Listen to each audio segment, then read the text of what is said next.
moi je désire dans ma vie. Je ne suis pas l'auteur de la musique qui passe, je l'utilise juste pour mes vidéos et l'auteur de cette musique est Sylvain Akwala. Alors, des chansons pleines d'inspiration pour nourrir votre côté spirituel, pas votre côté charnel. Cette musique nourrit l'âme, elle est la nourriture spirituelle parce que dans cette parole-là, il y a des paroles de Dieu. Il y a la parole de Christ qui est là révélée. Alors ceux qui écoutent Sylvain Akwala sont richement bénis parce que les enseignements de la musique leur permettent de grandir spirituellement et de grossir aussi spirituellement. Parce que l'homme ne vivra pas seulement du pain, mais il vivra aussi de la parole de Dieu qui nourrit son âme. Cette parole nourrit l'âme de l'homme. Alors ceux qui ne le connaissent pas, cherchez.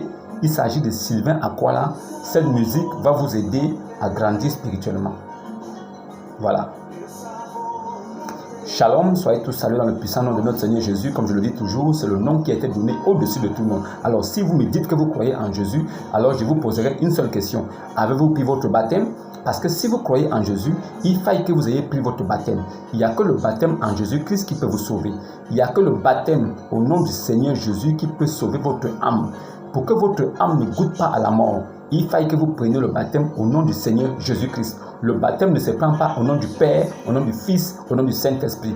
Et les catholiques et les prêtres catholiques, et ils font Dieu le Père, Dieu le Fils, Dieu le Saint-Esprit. La question que nous devons poser aux prêtres catholiques, c'est quel est le nom de Dieu le Père? Parce que nous connaissons déjà le nom de Dieu le Fils. Dieu le Fils, c'est Jésus-Christ. Alors, quel est le nom de Dieu le Père? Posez cette question à vos prêtres catholiques, ceux que vous appelez mon Père, alors que la Bible interdit d'appeler un homme sur la terre mon Père spirituel. Vous appelez un homme que vous ne connaissez pas, dont vous n'êtes même pas parent, qui n'est même pas votre père géniteur. Vous l'appelez mon Père. Alors la question qui vous est posée ici, c'est, vous l'appelez mon Père, d'accord, sur quelle base?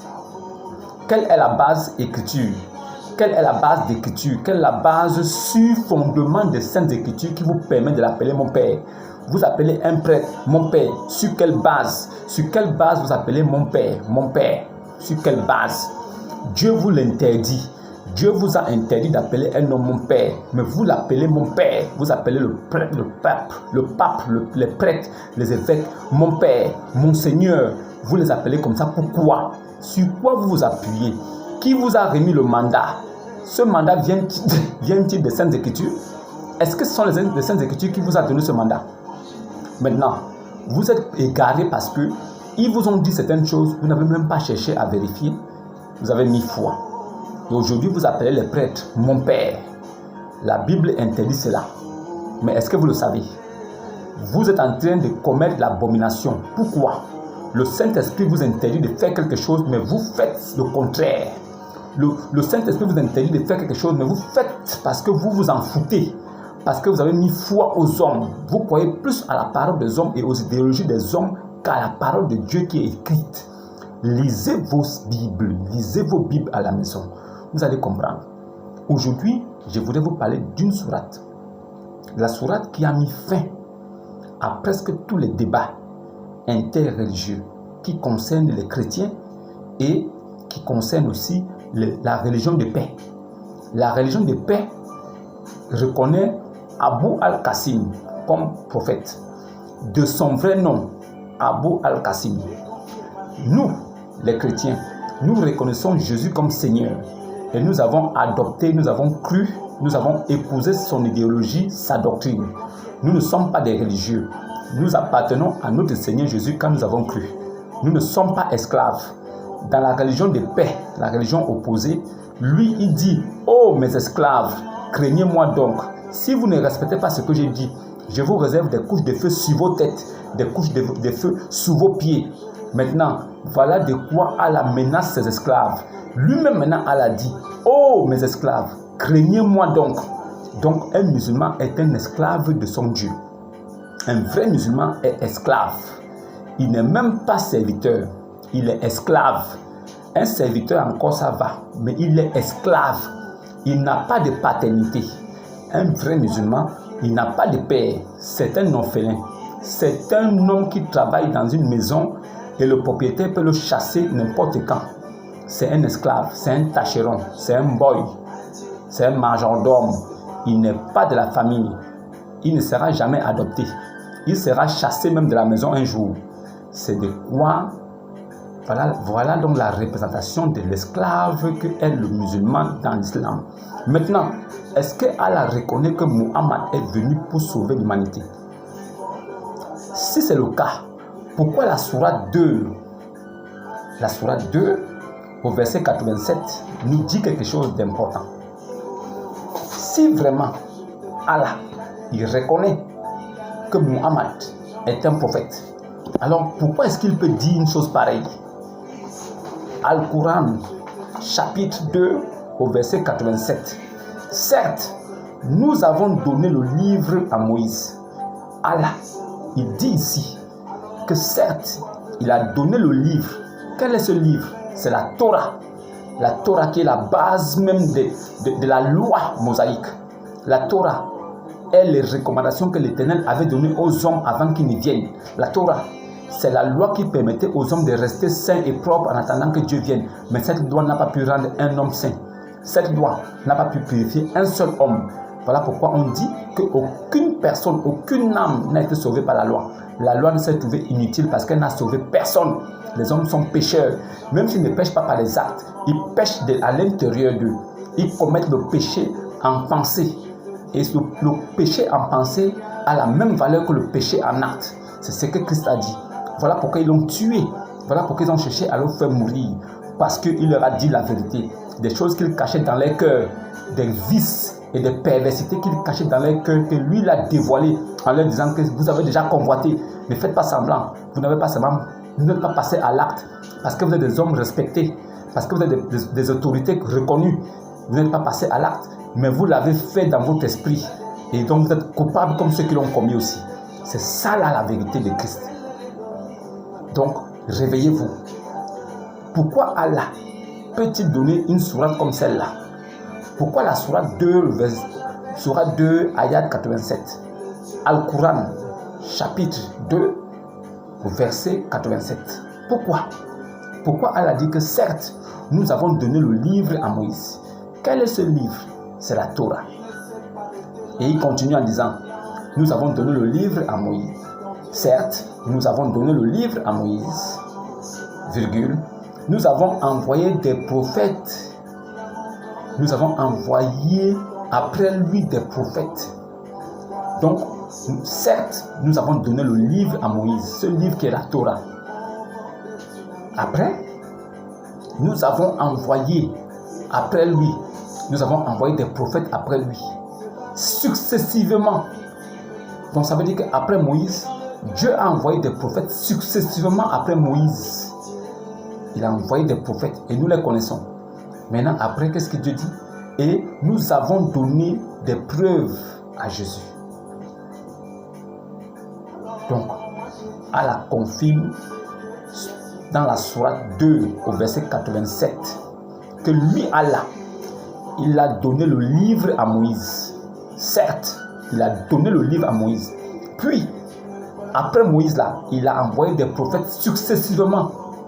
Et pour clôturer la lignée des prophètes, Allah dit qu'il a donné des preuves à Jésus pour venir clôturer la venue des prophètes. Donc Jésus est considéré dans le Coran comme le dernier des prophètes qui est venu. Allez-y vérifier cette sourate. Ne pensez pas que j'invente dans ma tête. Hein. Allez-y vérifier cette sourate. Al-Quran, chapitre 2, ayat 87. Coran, chapitre 2, verset 87. Allez-y vérifier. Si vraiment Muhammad était considéré comme un prophète, si vraiment Abu al-Qasim, alias Muhammad, était considéré comme un prophète, alors Allah aurait dit, certes, nous avons donné le livre à Moïse. Nous avons envoyé après lui des prophètes successivement, parmi lesquels Issa. Puis, à la fin, nous avons envoyé le dernier des prophètes, le sceau des prophètes, pour venir parachever l'œuvre, qui est Muhammad. En ce moment-là, je dirais Amin, parce que ce serait écrit. Allah lui-même ne peut pas prendre le risque de mettre Muhammad parmi les prophètes, alors que c'est le livre de Muhammad. Pourquoi Mohammed ne s'est pas ingéré dans cette lignée-là pour dire qu'après Jésus, on a envoyé Mohammed? Pourquoi cette sourate ne dit pas qu'après Jésus, nous avons envoyé Mohammed? Pourquoi cette sourate s'arrête directement à Jésus? Nous avons donné des preuves à Jésus. Quelles sont ces preuves-là? Ces preuves-là nous ramènent à Deutéronome 18, 18. Je susciterai du milieu de toi un prophète comme toi, Moïse. Moïse avait fait des prodiges et des miracles en Égypte pour délivrer le peuple d'Israël, le peuple de Dieu. Moïse, il a accompli en main forte des prodiges et des miracles pour que Pharaon sache qu'il était avec le véritable Dieu. Dieu lui-même, il avait fait Moïse Dieu pour Pharaon. Dieu, l'Éternel, Christ, l'Esprit Christ éternel, qui n'a ni commencement de jour ni fin de vie, qui n'a ni généalogie ni père ni mère. Cet esprit qui vit par elle-même là, cette entité divine qui vit par elle-même, cet esprit qui vit par lui-même, qui a créé toutes choses, et qui est la parole de la vie, qui est la parole créatrice, lui-même, cette parole-là, a fait Moïse Dieu pour Pharaon. Mais cette même parole a endurci le cœur de Pharaon pour qu'il ne croit pas, pour qu'il soit châtié. Cette même parole a accompli des miracles prodigieux en main forte devant Pharaon, pour qu'il comprenne que Dieu véritable se révèle en Moïse. Maintenant, ces preuves évidentes là, il fallait que les hommes voient ça pour croire que Dieu est puissant, tout puissant. Maintenant, des prophètes sont venus après Moïse. Mais Dieu dit à Moïse que je susciterai du milieu de toi un prophète comme toi, avec les mêmes attributs, avec les mêmes miracles, les miracles forts, pour que l'humanité sache que c'est moi Dieu qui commande. Alors, c'est pour ça que Jésus est venu et il y avait des miracles qui devaient accompagner l'existence de Jésus. Jésus a accompli des miracles jusqu'à ressusciter les morts. Lui-même, il a vaincu la mort et il est ressuscité des morts. Il a été élevé au ciel selon Allah. Mais nous savons que dans la Bible, les Saintes Écritures, Jésus est monté au ciel. C'est-à-dire qu'il s'éleva tout seul au ciel. Bon, si vraiment la sourate 2 au verset 87 dit que Allah, il a envoyé, c'est-à-dire qu'il a remis le livre à Moïse. Puis, après lui là, il a envoyé des prophètes successivement. Et pour parachever, il a envoyé Issa, fils de Mariam, avec la preuve, un signe. Ce signe-là renvoie à Deutéronome 18, 18, pour dire quoi? Que Jésus, il est venu confirmer ce qui avait été dit avant lui dans Deutéronome 18, 18. Jésus est venu confirmer que le prophète comme Moïse qui devait venir là, c'était lui, Jésus. Je vais vous faire une vidéo après celle-ci qui vous montre que Deutéronome 18, 18 là, c'est Jésus-Christ. Je vous ferai une vidéo après celle-ci qui vous dira et qui vous montrera preuve à l'appui, verset coranique et verset biblique, que Jésus-Christ est le Deutéronome 18, 18. Ce n'est pas Mohammed. Maintenant, seulement la sourate 2 au verset 87 nous montre que Mohammed ne fait pas partie de la lignée des prophètes de Dieu. Lui-même Allah, il n'a pas eu le cœur de mettre Mohammed parmi. Il a dit, nous avons donné le livre à Moïse. Puis, après lui, nous avons envoyé des prophètes successivement. Et pour parachever, nous avons donné les preuves à Issa. Donc, Moïse, il a eu le livre, mais il a accompli des miracles. Mais après lui, des prophètes sont venus. Mais celui qui a encore accompli le plus de miracles comme Moïse, c'est Jésus. Est-ce que Mohammed a accompli un seul miracle? Non. Mohammed n'a accompli aucun miracle. Le prophète de l'islam n'a jamais accompli un seul miracle. Mais Jésus, nous connaissons la plénitude des miracles qu'il a accomplis. Nous pouvons dire ici avec assurance et certitude que Deutéronome 18, 18, c'est Jésus-Christ. Allah a désavoué Mohammed. Mohammed ne fait pas partie de la lignée des prophètes. Selon Allah, dans la sourate 2 au verset 87, Mohammed n'est pas compté parmi les prophètes de Dieu. Ce n'est pas moi qui ai écrit le Coran. Le Coran existe avant mon arrivée sur terre. Mais d'après cette sourate, Muhammad n'est pas considéré comme prophète selon Allah lui-même. Sinon, Allah aurait dit, nous avons donné le livre à Moïse, après nous avons envoyé après lui des prophètes successivement, et après nous avons envoyé aussi Issa, puis nous avons aussi donné le livre à Muhammad et des preuves. Mais nous savons très bien que Muhammad, il n'a jamais fait de miracle, il n'a jamais fait de miracle. Et en même temps aussi, il n'est pas là pourquoi il n'y est pas? Pourquoi Allah commence par Moïse et il finit par Jésus? Où est Muhammad? Si c'était la Bible, on aurait dit oui, c'est la Bible, c'est falsifié. Voilà pourquoi on n'a pas mis Muhammad. Abu al-Qasim. Si c'était la Bible, si c'était les Saintes Écritures, on aurait dit oui, vous avez falsifié, vous avez enlevé le nom de Muhammad. Mais c'est le Coran. Pourquoi lui-même Allah, il commence par Moïse.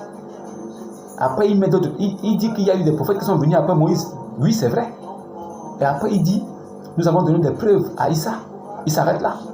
Pourquoi il ne continue pas en disant qu'après nous avons envoyé Muhammad avec le livre? Pourquoi il ne dit pas que nous avons envoyé Muhammad avec le livre? Pourquoi il ne le dit pas? Je vais vous le dire. Muhammad lui-même, il était catholique. Il avait été baptisé par l'entremise du cousin de sa femme, Khadija. Le cousin de sa femme qui s'appelait Waraka ibn Nafer. C'est lui qui avait amené Muhammad voir un moine catholique. Le moine catholique s'appelait Chan de Faïra. Ce moine-là, c'est lui qui avait baptisé Muhammad. Muhammad était catholique. Muhammad croyait en la résurrection de Jésus-Christ. Muhammad a cru que Jésus est ressuscité. Muhammad a cru que Jésus est Dieu. C'est pour ça que Muhammad a dit que son âme va reposer entre les mains de Jésus. Saïd al-Bukhari, tome 2, page 3448. Allez-y vérifier. Saïd al-Bukhari, ça veut dire livre authentique de al-Bukhari, compagnon de Muhammad.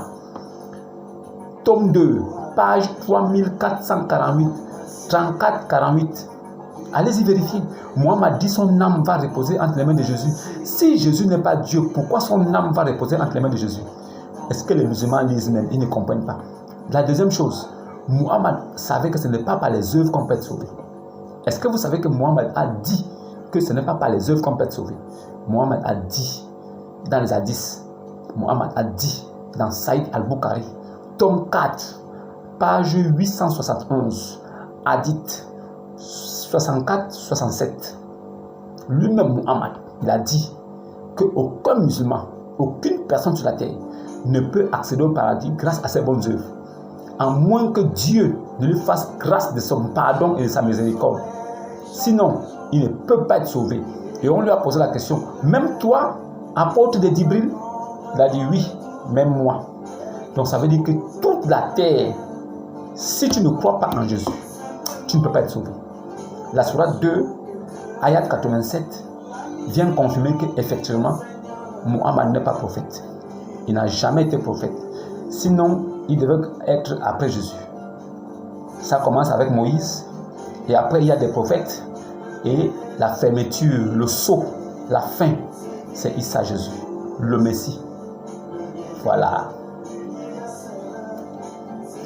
J'aime les Écritures, j'aime lire les Écritures, j'aime le Coran parce que dans le Coran, il y a la vérité de Dieu dedans. Muhammad n'a jamais été un prophète. C'était juste une invention. Si vous ne croyez pas, allez-y vérifier. Jésus-Christ est Dieu. Je ne suis pas l'auteur de la musique qui passe. Il s'agit de Sylvain Akwala. J'utilise ces musiques pour renchérir et embellir mes vidéos. Sinon, Sylvain Akwala, c'est sa musique qui passe là. Allez-y chercher à connaître qui est Sylvain Akwala et achetez sa musique, achetez ses CD, écoutez, vous serez richement bénis. L'enseignement qui y est va vraiment nourrir votre âme. C'est ce que je voulais vous dire. Muhammad, même dans le Coran, il n'est pas considéré comme un prophète authentique de Dieu. Il était juste un meneur d'hommes, un leader de guerre. Il était un calife de guerre, mais il n'était pas un prophète. Ils ont enlevé son titre de calife, mais ils l'ont mis maintenant comme un prophète. Sinon, même Allah l'a renié dans la sourate 2 au verset 87. Il n'est pas dans la liste des prophètes. des authentiques prophètes de Dieu là, il n'est pas dedans. C'est ce qui est devant nous. Voilà. Le bien-être universel, c'est vivre pour les autres. Un vrai pasteur, un vrai oint de Dieu, un vrai prophète de Dieu, un vrai oint de Dieu, quand il vient sur la terre, c'est pour prendre soin des autres, c'est pour servir les autres, pas pour se servir dans les poches des autres, pas pour arracher l'argent des autres et devenir riche milliardaire, rouler dans des grosses voitures, avoir des jets privés, des belles maisons. Pendant ce temps, les brebis de Christ continuent à souffrir. Alors, à quoi sert ça venir seulement prophétiser dans la vie des gens? Je prophétise. À la fin, rien, nada. Sortez de là, ils vous ont trompé. Sortez tous de là-bas, ils vous ont trompé. Ils vous ont trompé, ils ne vous ont pas dit la vérité. Shalom et à demain. Audio Jungle.